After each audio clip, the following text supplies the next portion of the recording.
Amém. Pai do Senhor para todos, vamos dar início à nossa 25ª aula. Na verdade, nós vamos estar repetindo a aula de São Paulo.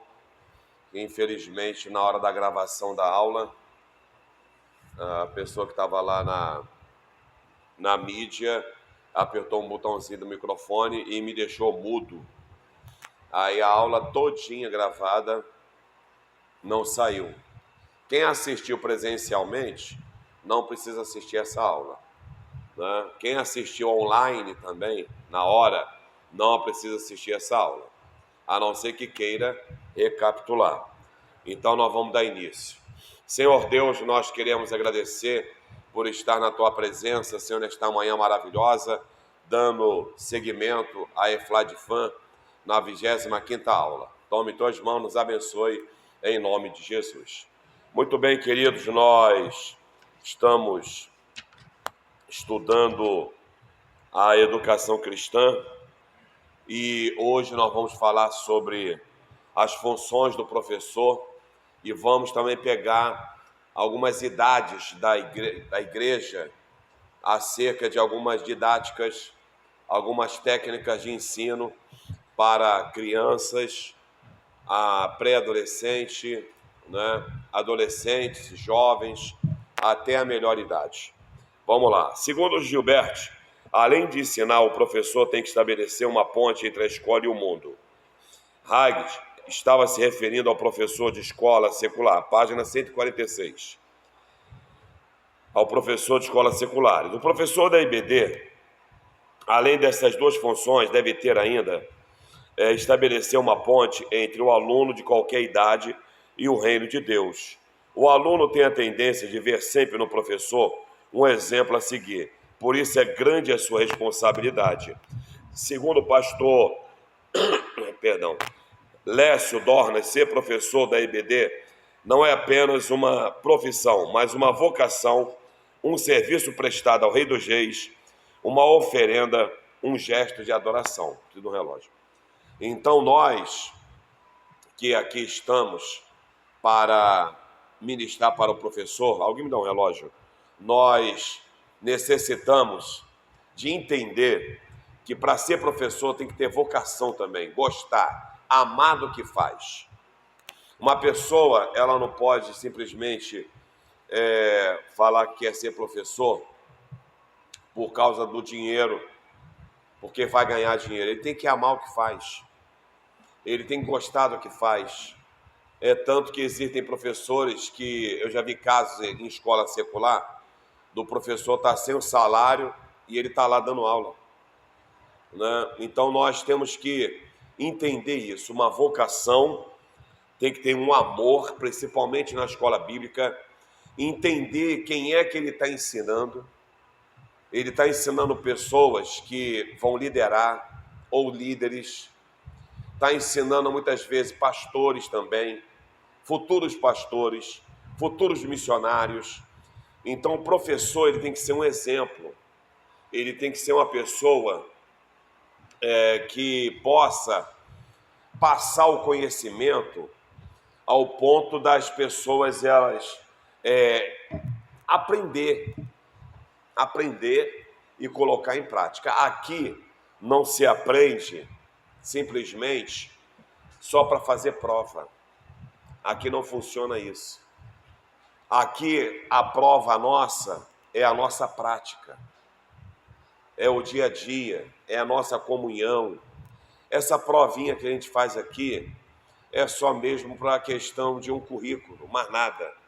Mas a nossa prova é quando aparece a oportunidade. Por exemplo, quem aqui talvez já é, ou quem está me assistindo, já é professor, vai ser professor. Entendem? Então, é necessário tomar muito cuidado para quem está ensinando. Por isso o apóstolo Paulo, ele diz que nós devemos ter duplicada honra para quem ensina.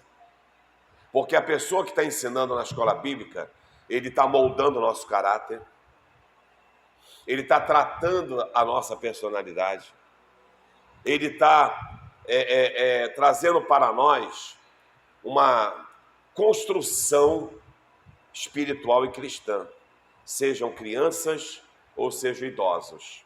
Tá bom? Vamos lá. Diz assim: algumas sugestões para o professor da IBD. Use bem o tempo da aula. Prepare suas lições com antecedência, não improvise. A pior coisa que tem é um professor querer dar aula sem estudar, ou querer ler a revista na hora da aula. Na didática, na técnica de ensino, não é assim que funciona, igual eu estou fazendo aqui com o livro com vocês. Se separa apenas os pontos principais para a pessoa poder ter um debate melhor e um aprendizado maior. Estude bem o assunto com antecedência em casa. Na hora da aula, tenha em mãos apenas um roteiro da lição. Deixe a revista sobre a mesa e só use se for ler algum trecho dela. Ler revista na hora da aula é como oferecer comida na panela quando deveria estar oferecendo arrumada na bandeja. Se você pegar, por exemplo, a minha revista Escola Dominical, ela é toda rabiscada. É caneta, é seta, é um risco daqui para o outro lado, para poder apenas passar aquilo que nós vamos comentar em sala. Não é para ficar lendo direto igual eu leio o livro para vocês. Tá? Então, quem está na escola dominical, seja a sala das crianças, dá uma lida. Lembre-se, você está ensinando. Aí diz mais aqui: incentive seus alunos a ler revista em casa, porque para ouvir a leitura da revista não é preciso ir para a igreja. Ninguém vem para a igreja para uma pessoa ficar lendo para ele sabe ler. Por isso que cada ponto que eu leio desse livro eu fico explicando, eu fico falando, eu converso, eu passo experiência. Então ninguém vai pagar uma faculdade para chegar lá e ficar apenas lendo e depois ir para casa. Isso não funciona. Outra, se o professor estiver com dúvidas, procure consultar. Hoje é mais fácil você consultar, né? Tá aqui, ó. Você não conhece uma determinada palavra, ou você não conhece algum tipo de ensino, você pode pesquisar, você pode ler, você vai assistir a alguma aula ao vivo, você vai ter livro em PDF para baixar. Então, toda a ferramenta está aqui. Mas antigamente, nós tínhamos concordância. Quantos dicionários e concordância eu tinha? Quantas chaves bíblicas eu tinha? Chave bíblica e comentários bíblicos. Converse com seu pastor ou outro crente esclarecido. Se houver classe para professores, participe. Estude a lição antes de cada aula.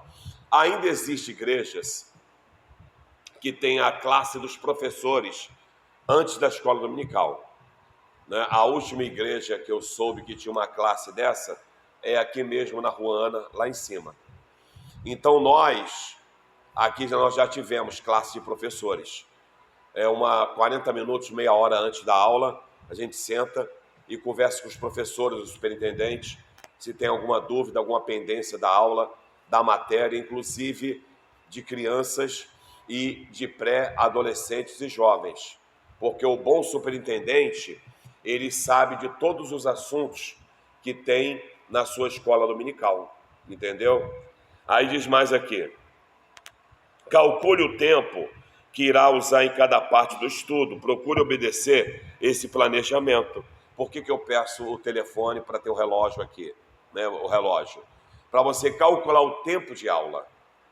Se você ficar preso muito tempo na introdução, você não vai dar outra aula dos demais assuntos. Aí vai se perder. Aí aquele assunto que é muito importante também não vai ser passado. Então, administre o tempo. Você pode botar de caneta 5 minutos de debate, 10 minutos de ensino, 15 minutos de pesquisa, tá? Divide. Aí diz aqui: o professor deve ser um bom mordomo do tempo, porque os minutos que ele passa com seus alunos são preciosos.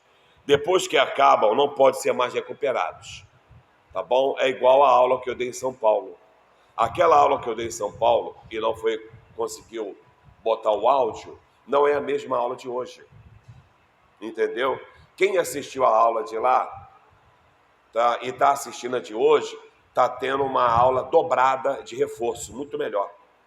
Então, cada aula, tá, ela é um ensino que não se perde. É igual a pessoa que muitas vezes, já viu pregadores que ficam muitas vezes 15 minutos na introdução, aí depois ele fala que o relógio correu e não consegue pregar o que ele precisava pregar o restante, porque ele vê que a hora não para. Ninguém pode se perder, é igual redação. Quem vai fazer uma redação, por exemplo, eu fiz muito curso de redação, ele sabe muito bem que tem a introdução, ele tem o desenvolvimento e ele tem o fechamento. E ele sabe que para fazer 20 linhas de uma redação, por exemplo, hoje o Enem é redação, né? Se ele tiver que fazer umas 20 linhas, ele vai ter que botar ali na introdução 2 ou 3 argumentos que ele vai debater no desenvolvimento. E quando ele vai fechar a redação, ele tem que reafirmar o que ele escreve no desenvolvimento. Eu até usava uma palavra, né? Indubitavelmente, né? Eu tenho certeza daquilo que eu escrevi acima. Então, o professor, se ele não souber preparar, se ele não souber ter uma maestria na aula, ele não dá tudo o que ele precisa, a pregação também. Ele não consegue pregar o que ele precisa. Aí diz mais aqui. No início da aula, relaciona os assuntos das lições anteriores, como nesse domingo. Sempre é bom, quando começar uma aula, falar um pouquinho da aula anterior, uns 3 minutinhos, 5, para despertar na mente do aluno o que ele aprendeu na última aula. É importante fazer essa relação porque muitos já esqueceram o que foi dito anteriormente. E sempre teremos alunos ou visitantes que não estavam no domingo anterior. Uma rápida recapitulação deve ser feita. Página 147. O professor deve falar o mínimo possível sobre sua vida e o máximo possível sobre a Bíblia. É triste estar numa classe durante quase uma hora ouvir um professor reclamar da vida, contar seus problemas conjugais, criticar o pastor, criticar o líder da igreja, jogar negativismo sobre os alunos. A EBD existe para estudar a Bíblia. O professor que usa a hora da lição para falar de si mesmo está roubando de seus alunos a oportunidade de ouvir a palavra de Deus. Então vamos lembrar que a sala de aula não é para a gente ficar dando testemunho, não é para a gente ficar simplesmente contando o meu problema que eu tive ontem. Você está perdendo tempo. O tempo é precioso, sim ou não? Perguntaram, né, eu vou falar o nome, porque tem um livro. Eu fiz um curso muito extenso, grande, com o Tiago Brunet. Eu cheguei até a São Paulo, fiquei 3 dias lá. E depois eu comprei esse curso e fiz também. Todos os dias eu estudava Tiago Brunet. Ele, para fazer um livro, ele procurou um dos banqueiros do Brasil, um dos maiores. E, resumindo a história para a gente ganhar tempo, ele conseguiu entrar num avião só para fazer uma pergunta para esse banqueiro, porque ele não tinha espaço para atender ao Tiago. Aí alguém falou para ele, olha, ele vai estar no avião dia tal. Então ele pegou um avião só para fazer uma pergunta, ouvir e depois voltar, no mesmo dia. Aí ele perguntou a esse banqueiro qual era a maior riqueza, maior sabedoria, riqueza. Aí o banqueiro falou, o tempo. Só isso. Ele disse que quando ele consegue administrar o tempo dele, ou se ele antecipa o tempo dos outros banqueiros, com as notícias, com as coisas que ele precisa saber primeiro, ele ganha dinheiro primeiro. Então lembre-se, seu tempo é precioso.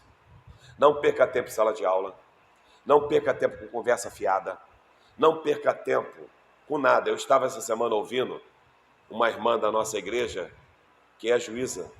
Ela disse que estudava 13 horas por dia. Ela não ia para festa, ela não ia para casamento, ela não ia para aniversário, porque ela pensava assim, enquanto eu estiver na festa, tem alguém estudando mais do que eu. Enquanto eu estiver naquele lazer, depois eu vou, tem alguém estudando. E eu estou perdendo tempo. Ela estudava 13 horas. Foi juíza, entendeu? Então, se você quer objetivos, administre o tempo, seja na sala, seja na sua vida.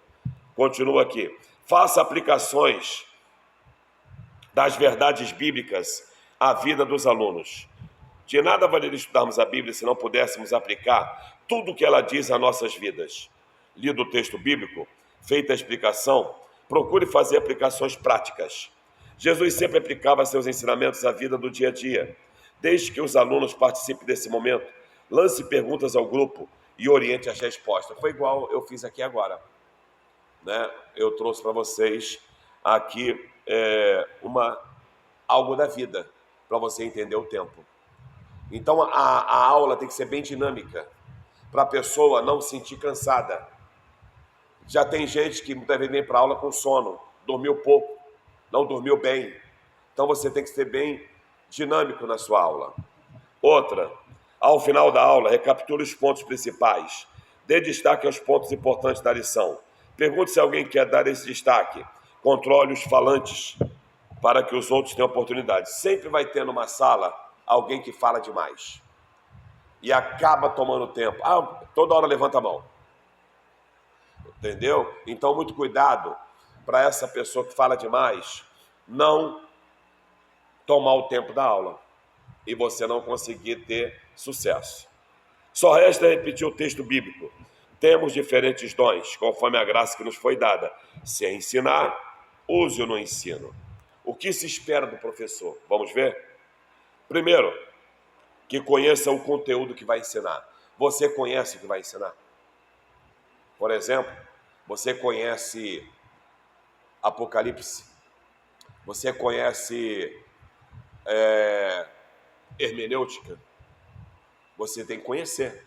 Porque pode ter alguém aí sentado que já conhece, né? Você conhece escatologia? Você conhece Espírito Santo para dar aula sobre o Espírito Santo? É por isso que eu leio a Bíblia todos os dias. Eu leio a Bíblia várias vezes. Por quê? Porque eu sou pastor. E eu tenho que conhecer aquilo que eu ensino vocês. Eu tenho que conhecer a Bíblia. Eu tenho que saber administrar a Bíblia. Eu tenho que ser envolvido com a Bíblia. Então, como que você vai sentar no consultório médico e na hora o médico falar assim, menina, eu nunca vi falar dessa doença. Deixa eu perguntar aqui para a inteligência artificial. Inteligência artificial, né? Fale para mim sobre essa doença. Você vai querer essa consulta, sim ou não? Entendeu? É a mesma coisa sentar para ouvir alguém que não sabe nada. Eu conheço pessoas que falaram para mim, eu não sei se eu já falei isso aqui, um empresário do ramo de educação física. Se ele chegar num lugar e ver quem está falando ali sabe menos do que ele prefere ir embora e não perder tempo. Porque sabe que a pessoa está falando coisa que não edifica. Quantas vezes talvez você sentou em algum lugar e viu alguém falando uma coisa que não tinha nada a ver? Qual era a vontade? Fala assim, tá errado isso aí. Ou então fala assim, eu vou embora. Tá bom? Segundo, se prepare para ensinar. Ore, pesquise. Acredite na importância do que se ensina. Você acredita no que ensina? Exemplo, se eu prego para pecadores, eu creio no céu. Eu creio em vida eterna mesmo. Eu creio em cura divina para orar doente. 5. Explique as lições com clareza. Dê exemplo. Ajuda os alunos na compreensão, igual fiz aqui agora alguns exemplos que eu citei. 7. Procure conhecer, aliás, goste de alunos e das suas companhias. Você gosta da sala de aula? Né? Eu gosto da sala de aula. Eu tenho prazer em sentar na cadeira do mestre. Eu gosto de fazer o que eu estou fazendo aqui, chegar cedo para ensinar. 7. Procure conhecer os seus alunos, suas faixas etárias, que nós vamos aprender daqui a pouco. Senso de humor, rindo como os alunos e não rindo do aluno. Ficar encarnando em aluno. Caramba, olha o cabelo desse garoto. Olha o sapato dessa menina. Tá? Isso é expor o ridículo. Outra, seja humano ou seja bom. Tenha boa memória. Tenha força de vontade. Página 148. Imponha respeito. Professor que dá liberdade muita liberdade não é bom. As pessoas não vão respeitá-lo. Daqui a pouco vai sentar na mesa. Daqui a pouco vai ficar rindo de você aqui. Então impõe respeito. Não é para ficar de cara amarrada, é impor respeito. Não tem aluno predileto. Os demais vão saber. Olha lá o predileto dele. Tá? Lembra da escolinha do professor Raimundo? Que tinha o aluno predileto? Aí ele falava, você é demais, você é 10. Lembra? Aí ele falava, nem tanto, mestre, nem tanto, né? Então não tem alunos prediletos. O sucesso de um professor é todo mundo tirar 10. É todo mundo ser excelente. Tá? É assim que funciona. Vamos lá. Tem uma vida exemplar para ser imitada. Imagine você está ensinando e alguém sentado aí, fala para o lado, está ensinando isso aí, mas não tem nada a ver. Está ensinando isso aí, mas eu conheço a vida dele. Então, muito cuidado, tá bom? Como está o seu ensino? Tem domínio na palavra de Deus? Por isso que eu falei que tem que saber ler a Bíblia. Sabe manejar a Bíblia? Costuma ter uma hora tranquila para meditação, para você crescer na graça e no conhecimento? Nem todo mundo consegue estudar com barulho. Eu consigo. Eu consigo estudar com barulho. Eu consigo estudar com criança gritando. Eu consigo estudar com gente conversando. Eu tive vou usar a palavra adestramento. Eu tive um adestramento em barulho de navio. Motores. E gente falando para tudo que é lugar. E eu fui me fechar no meu mundo. É tanto que tem gente que fala comigo, aí depois grita, para saber se eu ouvi ou não. Oi! Então, quem não consegue, vá para um lugar calmo e quieto para estudar. 3. Sua vida atesta o que diz. Costuma orar a Deus, levando diariamente a Ele e seus alunos seus problemas. Conhece bem seus alunos pelo nome. É capaz de traçar um perfil de cada um. Está pronto para ouvir os problemas dos outros sem se cansar. É dizimista, gosta de ser professor. Por que ele fala aqui, o autor, se é dizimista? Vai ter lição de ensinar finanças. Como é que alguém vai ensinar finanças se ele não é dizimista? Entendeu? Então, igual isso aqui. Tem aluno que vai querer falar com o professor. Posso falar com a senhora depois? Por quê? Porque ele pega a confiança. Aí, se você também não tiver tempo, estou sem tempo. Aquele aluno também pode se decepcionar e falar assim, não vou mais para aula não. O professor nem quer me ouvir. Já viu aquele aluno que quando acaba a aula ele fica sentado, pedindo para falar com o professor? Quero falar com o senhor. Ou então vem na mesa. Então você tem que aprender a ouvir, tá, o aluno. 10 mandamentos do professor da EBD. Como já falei, aprenda a amar a palavra de Deus a ponto de estudá-la com afinco e constância. Se você não lê Bíblia, se você não maneja bem a Bíblia, você não vai ser um bom professor. Eu não estou falando de ler a Bíblia toda só uma vez, não. É ler várias vezes e pesquisar mais a Bíblia. Todos os tipos de leituras bíblicas são importantes. Tem a leitura dinâmica, aquela que você lê sem parar. Tem a leitura de pesquisa, aquela que você lê e para pesquisar os assuntos. Essa é para a vida toda. Eu tenho leitura dinâmica e tenho leitura de estudo. Toda mão que eu vou pregar, toda mão que eu vou dar ensino, eu tenho que pesquisar o que eu estou ensinando. E fora os livros. 2. Reconheça o valor da educação religiosa e ter na mais alta estima a missão de educador. 3. Estar sempre bem preparado para ensinar a Bíblia na classe.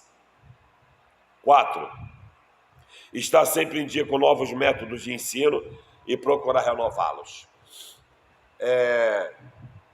Nós temos que aprender a ter métodos de ensino. Eu já falei isso aqui, que tem professores que ensinam como? Cantando, tocando.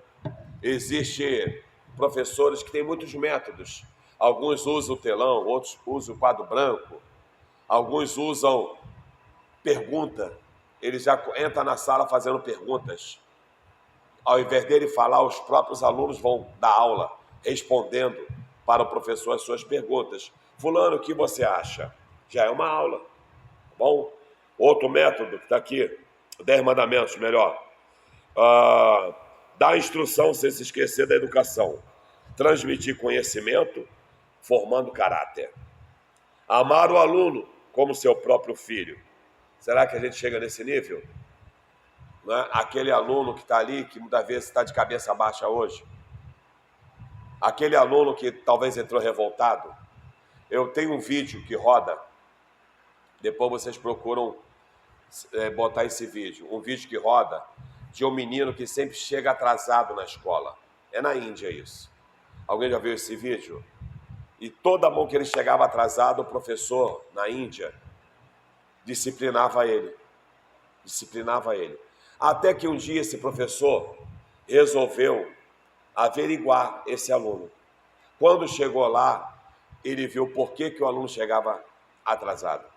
Porque tinha os pais idosos que ele cuidava e não conseguiam fazer nada. Aí você chora com o vídeo. Daquele dia em diante, o professor passou a amar aquele aluno. Entendeu? Então, procure saber daquele irmão que não vem para a escola bíblica, que está sempre nervoso. Tente conversar com aquela pessoa. Talvez ele tenha problemas e está querendo alguém para ouvir. Outra, saber que o aluno tem uma personalidade que merece respeito e uma vida cristã em desenvolvimento. É igual uma criança. Eu falei aqui para nossa secretária, né, da filha dela, a sua filha está ficando adulta já. Ano que vem a idade dela já muda essa situação aqui. Né? Então é igual os filhos que vão crescendo com o tempo, vão aprendendo passo a passo. A escola dominical é um aprendizado. A minha primeira sala de aula foi no departamento infantil. Eu lembro da minha professora, que é a tia Regina. Eu sentado, um mesão grande, olha como é que está na minha mente isso. Um mesão grandão. E eu sentado, ela na ponta, dando aula para gente. E onde é que eu fui parar? Aqui, dando aula para vocês hoje. Então, vamos lembrar isso. Outra, amar a igreja da qual é membro, prestigiando com sua presença, contribuição, programações e promoções. Você tem que amar a sua igreja. Amar esse ambiente. O que faz uma pessoa, por exemplo, se ele pode vir para cá assistir aula presencialmente, querer assistir online. Né? Tem gente que faz faculdade online, né? Mas na verdade tem hora que ele quer fazer pergunta, ele não consegue, ele pode até ir lá, né? Fazer na hora lá uma pergunta ou deixar lá, ou então no fórum. Não é a mesma coisa. Mas, porém, se a pessoa pode, ela venha. Se não pode, tudo bem. Online, depois os alunos podem até perguntar no privado. Mas a nossa grande questão é, eu tenho que amar esse espaço chamado sala de aula da igreja. A criança sua que não quer ir para a salinha tem que saber o que está acontecendo. A tua criança que não quer ir para a sala, converse com essa criança, com a mãe. O que está vendo? Vamos lá. Procure ser exemplo digno de ser seguido. Estudar sempre com o fim de aperfeiçoar. Sempre estude. Página 149. Agora vamos trabalhar as faixas etárias. Preste atenção nisso aqui. Isso aqui é para toda a vida. Isso aqui é para toda a vida. Quem tem criança vai se identificar nisso aqui. 149. Conhecendo nossas crianças. Conhecendo as crianças de 1 a 5 anos. Quem aqui tem crianças de 1 a 5 anos? Alguém? Ali. Vamos lá. É muito fácil para uma criança pequenina entender e aceitar as verdades bíblicas, a existência de Deus e o plano da salvação. Precisamos aproveitar essa abertura para construir nessa idade, presta atenção, construir já, tá? Os pais e os professores já estão começando a obra, a base. Toda obra começa pela laje ou pelo chão? É na sapata. Aí está aqui. Vai sustentar a sua fé por toda a vida. Eu acabei de citar um exemplo. Eu lembro da minha professora e da sala de aula que eu estava sentado fazendo o quê? Aprendendo. Aí diz aqui, aprendi com minha mãe. Com quem que aprendeu? Vamos botar com os pais. Nos meus primeiros anos de vida, muitas histórias bíblicas que nunca esqueci. Eu lembro que eu estava vendo o culto das crianças, eu acho que já citei isso aqui. E eu lembro do versículo que eu li o Salmo 100, que é pequeno, mas eu fiquei tão vermelho, que as crianças ficavam rindo de mim e eu saí correndo. Então você vê a base, a estrutura, né? Vamos ver a criança, eu tenho um neto nessa idade aqui, de 1 a 3 anos. Vê aí, pai, se não é assim. Nessa faixa de idade, elas não conseguem ficar atentas por mais de 3 minutos. Eu duvido tu pegar uma criança de 1 a 3 anos e falar, senta aqui para me ouvir. E falar, ela fica inquieta. Vai querer sair, vai chorar. Não dá. É necessário apresentar atividades variadas para elas. Quase não falam, mas entende quase tudo. E é verdade. Não fala muito, mas entende. Então, não pode ser um tipo de ensino só, tem que ser variado. É por isso que sala de aula de crianças não pode botar todo mundo de idades iguais. Se tem espaço, divide as faixas etárias para as crianças. Senão, vai virar o quê? Depósito de criança, que vai lá e bota um desenho e deixa ela sentada assistindo e acabou. Mais nada. Aí diz aqui, tem dificuldade para se separar de quem? Da mãe. Tem ou não tem? Quero minha mãe. É ou não é? E mãe. É a base, é a mãe. É tanto que, por exemplo, quando uma criança vai para a escola com 3 anos, o que a escola fala para a mãe? Ó, fica aqui. Fica hoje aqui. Daqui a pouco você sai. Se você ouvir ela chorar, deixa chorar. Aí tem mãe que fica do lado de fora. Ai, meu Deus, estão maltratando meu filho. E tá a criança lá, eu quero minha mãe. Mas depois de uns 15 dias acabou o problema. Então, quem ainda vai botar filho na escola, vai acontecer isso. Tá? É normal. Não estão maltratando seu filho, não. Vai pedir para você ficar lá, se for uma escola particular principalmente, e depois vai pedir para você sair aos poucos. Vai acontecer até que se a criança ficar muito desesperada, de pedir para você voltar. Tem que pegar seu filho mais cedo. Mas daqui a pouco vai passar. A sala de aula, eu vejo muitas vezes na igreja, alguns pais que a criança chora, aí não deixa na salinha. Só que ela tem que se socializar, sim ou não? Ela tem que, no ambiente, talvez vai ser necessário os pais ficar na salinha das crianças, junto com o seu filho sentado no chão, perto da cadeirinha, tá? Aí diz aqui, precisam fazerem amizades com as professoras, que devem variar o mínimo possível. Quer dizer, não pode ficar trocando de professor toda hora também, não. Tá? Precisa da atenção, chora facilmente. Quando chorarem, procura fazer o quê? Abraçar, só isso. Vem cá, neném.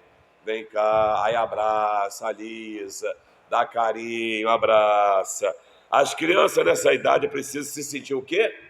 Segura, protegida. Quando você abraça, está sendo protegida. Tá bom, tá? Não vai acontecer nada, não. Você já está ensinando, cavando já o buraco da sapata. Tá bom? Você está cavando. Até achar chão firme. Quando é que achou o chão firme? Quando a criança, agora, ela tem prazer de passar linha. Como ensiná-las? As crianças até 3 anos. Elas só entendem o que pode ver. Ela entende o quê? Só o que pode ver, pegar ou sentir. Então essas crianças, não adianta você ficar falando muito. Ela tem que ver. Por isso, ao contar uma pequena história, precisamos dar exemplo de coisa, acontecimento que seja seus conhecidos. Por exemplo, queremos falar do amor de Deus, devemos dizer, que casaco bonito. Deus fez a ovelhinha onde tira a lã para fazer esse casaco. Você tomou leitinho hoje? Deus fez a vaquinha que fabricou esse leitinho gostoso. Já viu também aquelas professoras que vai dar aula do coração? Aí traz o coração. Olha o coração, que bonito. Mas olha, no coração não pode ter. Aí bota a criança que bate na outra, a criança que xinga. Ela tem que ver. É diferente. Crianças de 3 anos já sabe bastante. Fazem muitas perguntas. Eu que o digo, a minha mulher toda hora. Vô, vai onde? Pô, vai para qual igreja? Vô, o que é isso aqui? Mas eu respondo tudo certo. Eu não engano nada. Não é? O que é isso? Isso é isso aqui. Vô, só vai para qual igreja? Vou para a igreja lá de Manguariba. Ele nem sabe onde é. Mas ele está satisfeito. Ah, tá bom. Aí vai. Tem que procurar responder certo. Outra.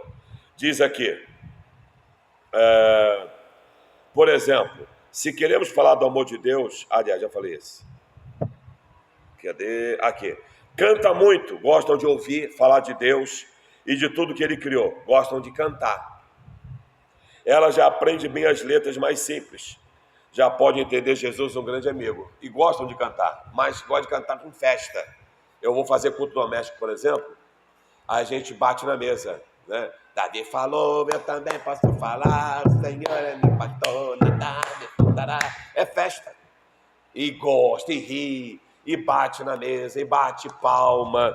Você não pode tentar ensinar uma criança igual ensina um adulto. O dom real, Deus despertou, aleluia, glória a Deus. Ô Senhor, dos seus fiéis. A criança vai ficar até com medo. Por que ele está chorando? Será que ele está sentindo dor no corpo? Então, muito cuidado no ensino.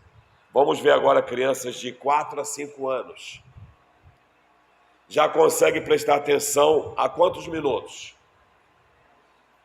Menos de 10 minutos. Até 3 anos, você viu? 3 minutos. E até 5 anos? Menos de 10 minutos. Gostam muito de história, como que Rei Davi, filho pródigo, dracma perdida, ovelhinha perdida. Já pode entender o plano da salvação, tá? Ela já entende o que é a cruz do Calvário. Apresenta simplicidade. Conte história curta e simples. Cante com elas sempre que possível. Toda criança gosta de cantar. Você já viu em festa de criança como é que elas pulam? Começa a cantar, ela pula, ela roda, ela rola pelo chão. Então, pode ensinar cantando. Agora, conte historinhas de Daniel, conte historinha de Adão e Eva. Tá? Ela já começa a aprender já. E de 6 a 8 anos? Vamos ver? São muito curiosas. Quem tem filho aí de 6 a 8 anos? Ninguém? São curiosas. Pergunta muito. Preciso de atenção. Já tem capacidade para ficar quantos minutos? Até 15 minutos no máximo. Já aumentou. 3, 10, 15 minutos. Se a atividade for interessante e adequada para a sua faixa etária, não suporta alguém que ria delas. Alguém aí já teve filho com menos dessa idade e ficava, quando alguém ria, ficava com raiva? É a mesma coisa, é tipo bullying. Outra, fala muito de Deus e de Jesus para elas. Quer ver uma coisa que é bacana? Gosta de trabalho manual, quebra-cabeça, dobradura e colorir. E é verdade, gosta de pintar, fazer desenho. Né? Meu neto, por exemplo, o Abraão, que tem 9 anos, ele gosta de desenhar e pintar. Então você tem que entender essas faixas etárias. Quer ver outra coisa? Dá folheto. Já levou seus filhos para entregar folheto? Eles saem correndo pela rua, vê quem entrega primeiro. E quando entrega, fala, primeiro, entreguei primeiro. É assim mesmo, irmão. Só que você está fazendo o quê? Montando um radier, levantando já o ferro para encher de concreto, para fazer a casa. O alicerce da criança. Tudo tem que ter ensino. E crianças de 9 a 11 anos, quem tem aí? Vamos ver? Pré-juniores e juniores. Gosta de competir, sim ou não? Por exemplo, Eu lembro que o meu neto foi com a mochila, tal da mochila maluca, né? Eu acho que eu contei isso aqui. Ele ficou brabo. Por quê? Porque não teve competição. Qual a mochila mais bonita? Por exemplo, vai botar eles para fazer luta. Se falar que tem competição, eita, vai ter, nem dorme. Fica na ansiedade. Fala que vai passear toda hora. Tá chegando o dia?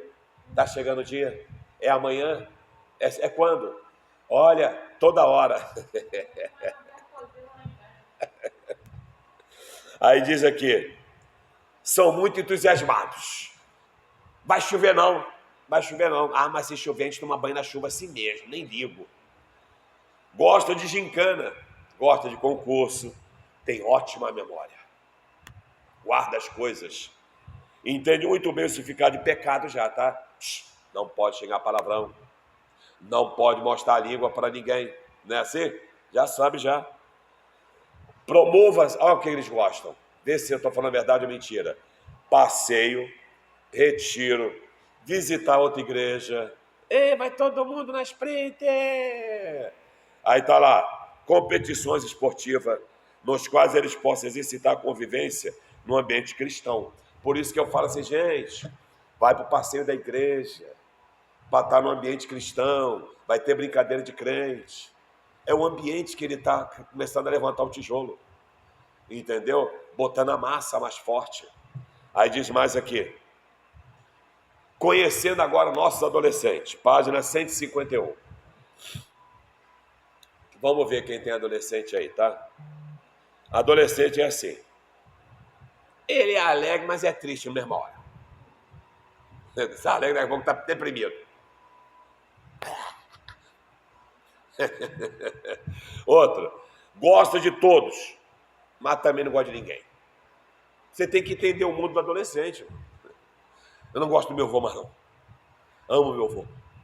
Eu não gosto desse garoto. Esse garoto é legal. Terceiro, isso aqui tem que tomar cuidado. Apaixona muito por pessoas ao mesmo tempo. Fica apaixonado. Então você tem que ter controle, porque os hormônios já estão mais fortes, né? É nascer na maturidade para a responsabilidade. Começar a ensinar a responsabilidade. Começar a dar missão para eles. Né? Exemplo, vamos organizar a sala de aula. Bota a cadeira no lugar. Vamos recolher o lixo. Vamos varrer. Fulano, tomou café? Bota a caneca lá na pia para a irmã lavar. Lava a caneca. Tudo tem que ensinar. Outra é morrer, infelizmente, para as brincadeiras de boneca e carrinho. Morre com isso. Alguns deles não querem mais brincar de boneca e carrinho. Se seu filho é adolescente e ainda brinca de carrinho, glorifica. Porque hoje em dia a brincadeira é onde? Olha para cá. É só aqui no joguinho. E eles brincam um com o outro sem estar presente. É ou não é? Eu vejo meu neto falando com os amigos da escola, brincando. Peguei, peguei, peguei. A outro fez gol, eu ganhei. Mas não tão perto, não. Antigamente, como é que era a nossa brincadeira? Era presente, totó. Pá, jogo de botão. Pá, pá, era ou não era? Acabou. Quem é que lembra daquela coisa quadrada cheia de preguinho na moedinha? Plaf, plaf. E aquilo era o máximo. Né? Então isso acabou. Tá? Então morre isso, com o tempo acaba. Né? Essas brincadeiras aqui que a gente está falando. Outra coisa, para as alegrias sem problemas, morre também o colo do papai. Ei, mãe, eu, hein, sou criança, mas não. Vem cá que mamãe quer dar beijo. Ei. É assim ou não é assim? Né? Outra, ser adolescente é mesmo assim. É ser dúbio, é assobiar e chupar cana ao mesmo tempo. Outra, é ter tanta vida nas mãos e querer mais sempre. Quem escreveu isso? Raquel Ignez dos Reis Pereira. Quem quiser depois pesquisar, tá? Então é importantíssimo isso. Você entender por que eu não gosto de botar adolescente com jovem, entendeu? Eu sei que tem igreja que está botando, mas é melhor você ter 2 adolescentes, um grupo, e ter 4 jovens ali, do que botar eles juntos. Não é o mesmo pensamento.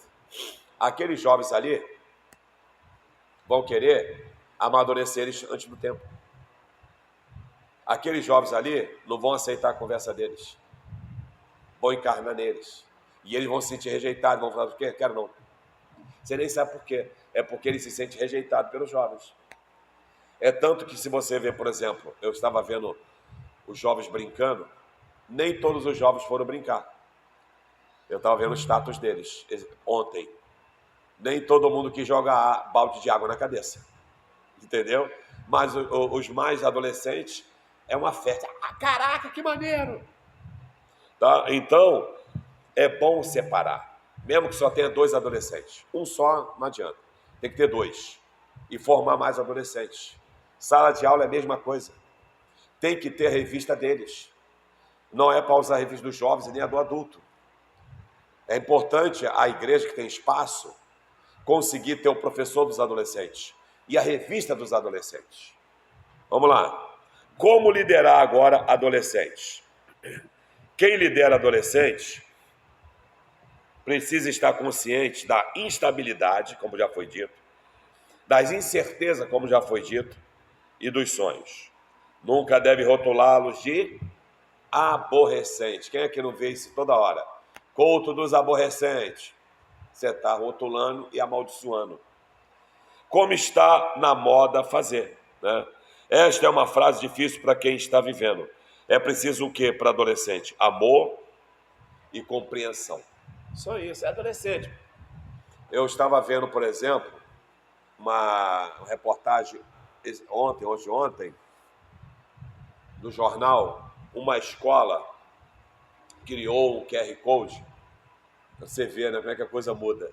O aluno que quer ir no banheiro, isso num país aí, eu não sei se é no Canadá ou nos Estados Unidos.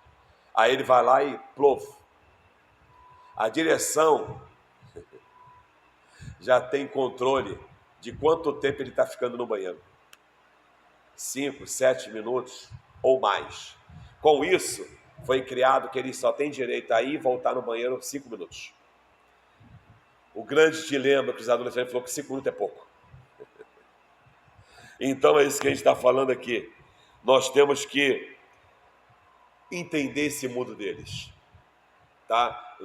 Tanto que na EBF, que eu já falei da EBF aqui, existe EBF